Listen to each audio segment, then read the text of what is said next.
It's very easy to point fingers, to notice what other people are doing wrong.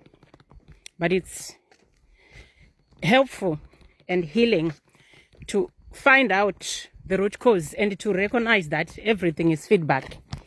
Whatever someone else might do or how someone else might react, especially in your relationship or even at work or in your own home or wherever you go, is a response to something. Whatever that something is, you need to be curious about. We are not saying you are to blame, but there's always two-way traffic. They might have detected something, whether it's accidental or it's just them projecting. Still, they are reacting to something, and it's worth us being curious about what that something is that they are reacting to. In relationships, usually, we get a situation where we try to blame the other person because they did something, and we point fingers, but we forget that usually what they did was a response or a reaction to something we did or said or didn't do or didn't say. So it's important for accountability and for the well-being of your relationship to address that something, because unless that something is addressed, unless we are curious about why our partner might be reactive, it's going to be difficult to be in a healthy relationship.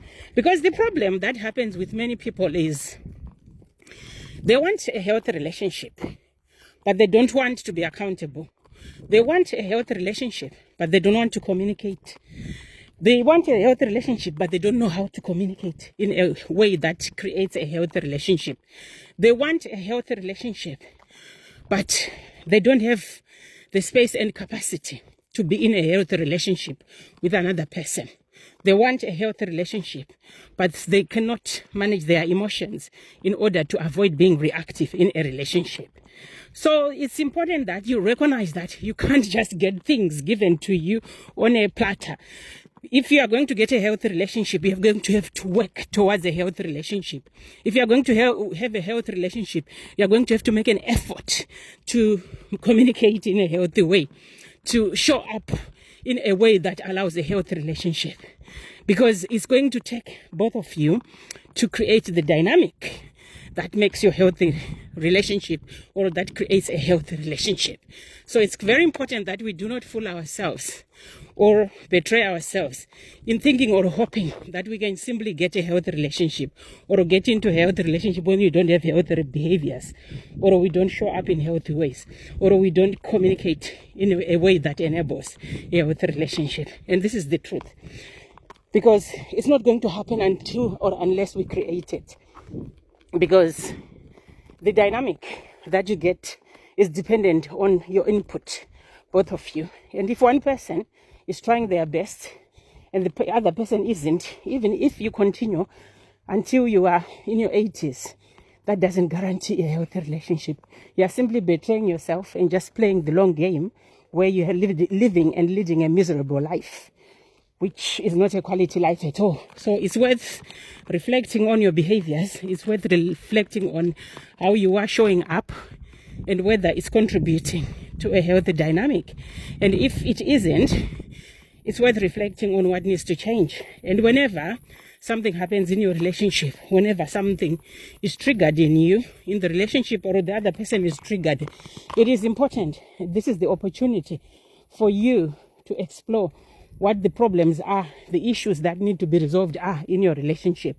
If you find yourself in a conflict in your relationship, that's a great opportunity for both of you to sit down and each reflect on what they might be contributing that's causing the relationship to sour or to be unhealthy. Because you are going to need to resolve issues, because a major challenge in relationships is that people don't like conflict. They want to be perfect. They want everything to be perfect. They want everything to be smooth. They want peace without contributing to peace.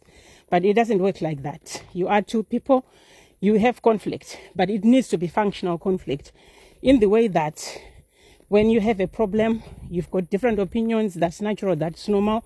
You're going to need to engage and communicate and discuss and agree to disagree. You have to find ways to resolve your issues or your conflicts without ending the relationship or without it resulting in the end of the relationship, because that is what is key, what is important. It's like we are at work, things will happen, you'll be called to the office and there will be discussions, but it doesn't have to end your job. You can always talk things through, and sometimes, yes, the job can end, but your relationship, you can save them where possible, as long as you start up authentic from the start. Be clear about communication, having authentic discussions about what the problem is and how you can move forward, how you can resolve those issues, so that you don't have any resentment over time.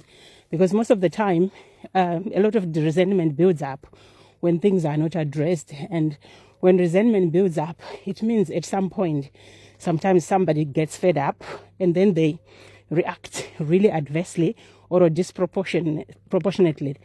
And when that happens, then that can really adversely affect. If things are addressed earlier on and you tackle your issues, then it's going to reduce resentment, and you can address issues as they come and ensure that any problems are addressed and there's no residual resentment, there are no residual issues which might lead to resentment, which can then damage your dynamic. It's very important to address issues, but it's also very important to address any behaviors. But what is more important is accountability, your ability to recognize your own part in your relationship instead of just blame. Because that blame is a childhood issue where you are just wronged. Nobody else, is right, or you never make mistakes, but you're always wronged. But look, you're no longer a child. You are getting into a relationship, an adult relationship. You cannot expect perfection. You are two different human beings, always. And so don't deceive yourself that you are going to be perfect and your partner is going to be perfect and your partner needs to pander to your needs. It doesn't work like that. You are adults. You both need to show up and step up and support each other, not just in things you do, but also in navigating conflict, in navigating misunderstandings, in resolving issues, and in repair, because repair is crucial in your relationship to make sure that it's healthy and it comes back to normal, or it resets itself. So that's what I'm needing to share with you today, because accountability is a great issue, is an important issue, and is an issue that we need to really step up to, and also to ensure that accountability includes not just self-assessment, but also self-management, our ability to empathize with the other person and recognize our humanness, and then manage what's within our control and let go of what's outside our control, and engage in healthy, helpful conversation that's going to improve the outcomes of our dynamic. Yeah.